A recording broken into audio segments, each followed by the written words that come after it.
আসসালামু আলাইকুম। আমরা এসজিএন একাডেমি ছাত্র।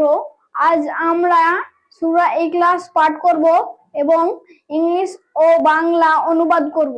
আউযু বিল্লাহি মিনাশ শাইতানির রাজিম। বিসমিল্লাহির রহমানির রহিম। কুল হুয়াল্লাহু আহাদ।